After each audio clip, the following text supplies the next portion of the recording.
విడు మొరటోడు అని వాళ్ళు వీళ్ళు ఎన్నెన్ని అన్న పసి పిల్లవాడు నవ్వాడు.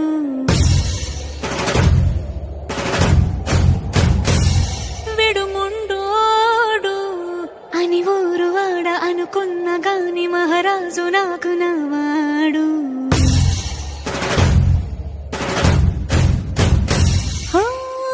మాట పెడుసైనా మనసులో వెన్న రాయిలా ఉన్నవాడిలోన దేవుడెవరికి తెలుసును నాకన్నా.